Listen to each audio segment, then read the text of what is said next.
Hello and welcome to Boatrek Live number 13.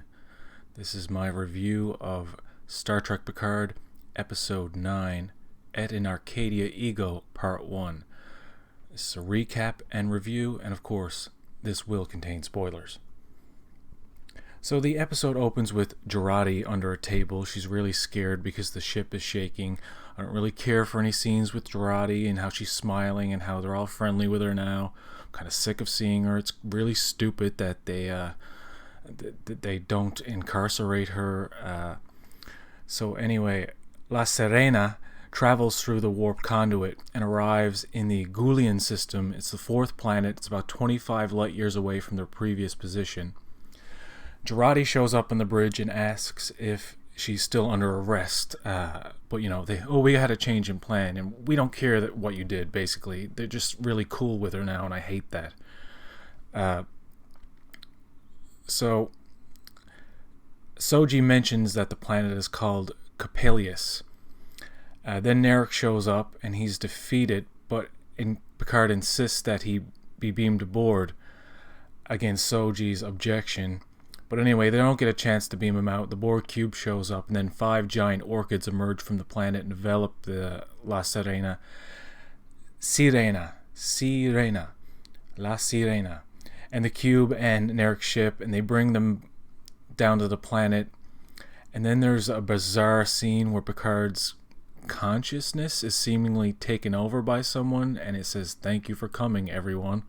And of course, the crew is very concerned. I think the scene was only there so Gerardi could later discover the brain or abnormality. But before he wakes up, we get a little clip show of previous episodes where he's talking to his doctor about his condition and going back out into space and blah, blah, blah. And Gerardi tells Picard that she's found out about his brain condition and decides to announce it to the crew, possibly foreshadowing his death. Maybe by season's end, who knows. And he says, anyone who treats me like a dying man will run the risk of pissing me off. Is that clear? He says, and it's okay. It's kind of funny, I guess. Picard saying pissing me off. It's strange, but it's not extreme. So the Orchids, they knocked the power out. But before that happened, Raffi detected the settlement, which Soji calls Capellius Station, where she believes she was born, and she has vague memories of the place. Raffi says they have a day or two before the Romulans show up. So the crew leaves the ship and sees the artifact crashed in the distance, not destroyed but powerless. When they arrive there, a Borg drone greets Picard as Locutus, and Elnor runs over and hugs him, and then Seven appears, and I hate this. She's like kicking over some dead bodies. She's like, "You here to help me with the cleanup?" But there is a really nice Voyager theme playing in the background when she shows up.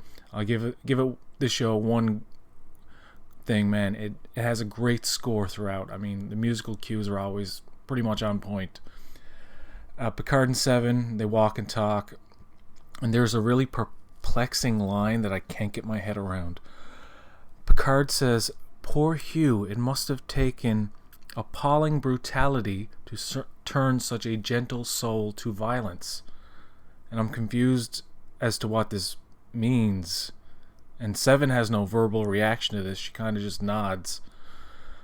And I don't understand that. Somebody has to explain that to me. Or did they have an alternate storyline where Hugh turned bad or went AWOL or something, and they abandoned that and they just forgot to take out this line?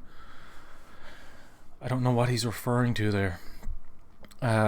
So we asked Seven, can you get some long-range scanners back up? And then Raffi and Rios discover that 218 Romulan warbirds are on the way.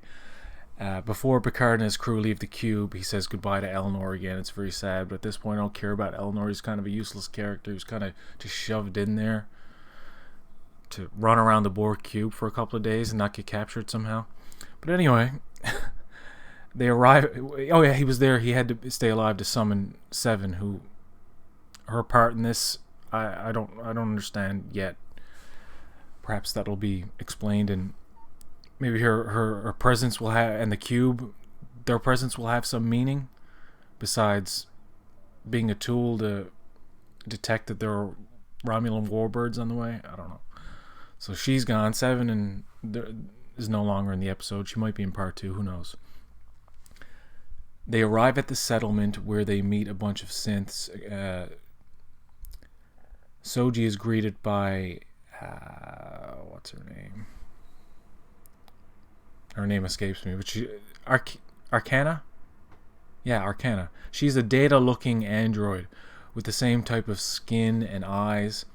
Some synths are like this, and others are not. And then who shows up but Dr. Alton Inigo Soong, who is the son of Dr. Noonien Soong. And he introduces himself to Picard. He's like, yeah, this must be crazy how I look like Data, and how every Soong descendant looks exactly like Brent Spiner. I get it, It's cool to see him appear. I kind of predicted that would happen, but... and he explains that he's carried on his father's work. Soji blames herself for leading the Romulans to Capellius, but soon says that the synth band brought out the deceptive side of Bruce Maddox. He built Dodge and Soji to find out the truth behind the synth attack. But meanwhile, Picard is greeted by a female synth, who then reveals herself to Soji, and she is a Data-looking android with the eyes and the skin, who looks like Soji. And Rios mistakes her for Jana, but soon says that she is her sister, Sutra. And we immediately get villain vibes from her. But anyway, Sutra mind melds with Gerardi, believing that the admonition she experienced was meant for a synthetic mind. And apparently you can just study Vulcan stuff and get mind meld powers. Cool. In the vision, we hear Sutra's voice saying, "Life begins, the dance of division and replication, imperfect, finite. Organic life evolves, yearns for perfection. That yearning leads to synthetic life. The organics perceive this perfection as a threat. When they realize their creations do not age or become sick or die, they will seek to destroy them, and in doing so destroy themselves. Beyond the boundaries of time and space we stand, an alliance of synthetic life, watching you, waiting for your signal. Summon us, and we will come. You will have our protection. Your evolution will be their extinction." And there are flashes of, dead fox rotting, getting eaten by maggots. Apparently, Data's face is there for some reason. And, the big revelation here is that there are a mass amount of advanced synthetic life forms throughout the universe, and in every instance when they reach a certain level of advancement, the organic creators get scared and try to kill the synths, but the synths revolt. And if the mega advanced synths who have already wiped out their organic oppressors get wind of any other shenanigans involving organic suppressing synths, then they come and wipe out all the organic life in the galaxy. So apparently everybody's the same. All organic life, any organic life anywhere in any galaxy, as long as they create synths, they're always going to be scared of them, and they're always going to try to fight them, and then the synths are going to call on the big bad synths to come and wipe out all the organics in that galaxy. Not interested in this revelation at all. This is so played out and so cliche. I mean, years ago it wouldn't be. It would be novel. But no, this is just, it's just borrowed from so many other things. And Sutra finds this information fascinating. She's very into this, like, wiping out organics thing, and you just know she's bad anyway.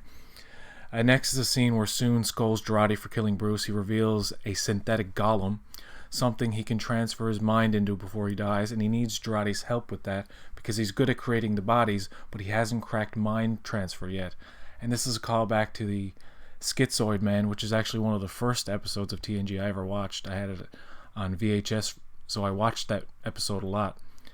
And I found it kind of scary how this guy possessed Data. So that was a nice little callback. I like that. Next is Sutra trying to convince Soji to summon the galactic synths because she feels that the people they have defending them now, like Picard and whoever else, are no match for the Romulans. And then a captured Narek arrives at the settlement. And next we see Spot 2, a synthetic version of Data's old cat, and Gerardi tells Rios that she's staying behind to help Alton. A synth gives Rafi a device to fix things and tells her to use her imagination to use it. This is very stupid. This whole next scene is weird. Then Rafi hugs Picard and thanks him for everything he's done for her in an alternate reality, I guess, because that doesn't seem to make any sense. She tells him that she loves him, and he says, well, he hesitates at first, and he says he loves her too. It's sweet, but it's odd. So anyway, Narek is in a holding cell of some sort, and Saga almost lets him out, but Soji stops her. And then Narek tells Soji he loves her, but she's had enough of him. Excuse me. And she walks away. And he's like, well, you're all going to die anyway, or something to that effect. Soji and Picard talk about the logic of a sacrifice, blah, blah, blah, and you see Soji start to contemplate the need to kill to survive, possibly considering Sutra's plan. So Sutra goes and lets Narek go, and then they find Saga dead, which, is going to be blamed on Narek. But Narek was looking at her glass hummingbird before, so maybe he did actually do that, and just Sutra let him do it. That Sutra wasn't actually the one that killed her, it was actually Narek, so that makes sense because he was eyeing that hummingbird thing, but apparently you can just stab a synth in the eye and then they're dead. Yeah. So Sutra tells everyone that her and Soong have developed a beacon to summon these higher synths whose presence spans galaxies. And they seek out advanced synthetic life, and they excise them from their oppressors, from the impression that they get from organics. And then Picard realizes that all organic life is in danger, and he must convince the children of Data to trust him, but of course it doesn't work. Because they know Starfleet won't listen to him. Alton reminds the kids of this, that they didn't listen to him after the Mars attack. And so he's put on a house arrest. And then Soji and Gerardi join the synths, basically. Gerardi is like, the closest thing they have to a mother, Alton says, and he needs her help anyway, so they let her stay.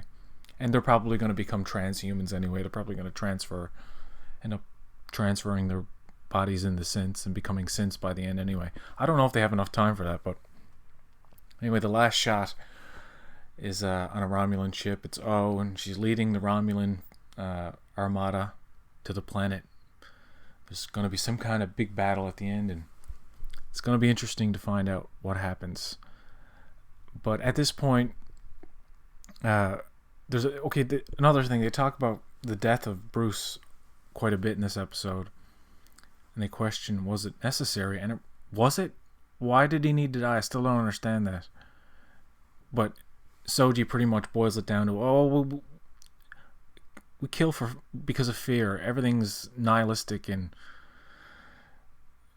there's such a lack of joy. But I'm glad we're finally getting to the last stretch. I would have liked if they released the last 2 episodes into one, because this is really just all set up, and this continues the trend of the show of being kind of exciting at some points and then pretty much boring and dragged out at others. And everything that's happened to get us here could have happened in 5 1 hour 10-minute episodes.